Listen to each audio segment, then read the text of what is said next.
مفتی صاحب کی خدمت میں میرا سوال ہے کہ خرید و فروخت کے معاملے میں کسٹمرز اور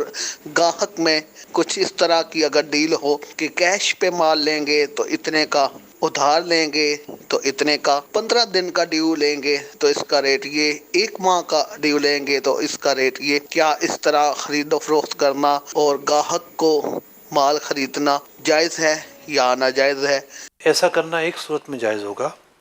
کہ ابھی آپ کا سودا ہوا نہیں ہے، ایک ابتدائی بات چیت چل رہی ہے جس کو ہم بارگیننگ پیریڈ کہتے ہیں، اور اس بارگیننگ پیریڈ کے اندر آپ اس کو آپشن دے رہے ہیں اور پھر دونوں کسی ایک ریٹ پر اتفاق کرتے ہوئے اور ایک مدت پر اتفاق کرتے ہوئے سودا ڈن کرتے ہیں۔ جب ایسی صورتحال پائی جائے گی کہ سودا ایک ہی قیمت پر لاک ہوا تو یہ ہے کہ معاملہ جائز ہوگا اور آپشن کھلے نہیں رہنے چاہیے ورنہ ناجائز ہو جائے گا۔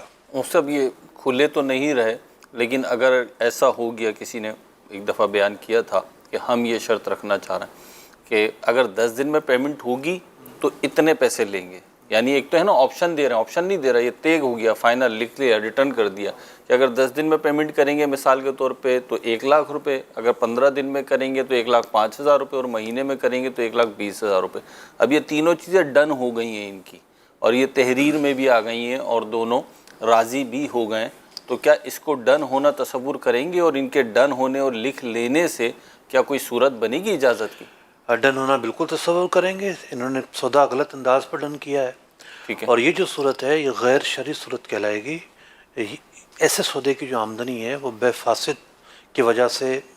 ملک خبیث ہوگی، مال حرام شمار ہوگی۔ تو صاحب اگر اسے درست کرنا چاہیں یا رینیو کرنا چاہیں تو اب کیا کرنا ہوگا؟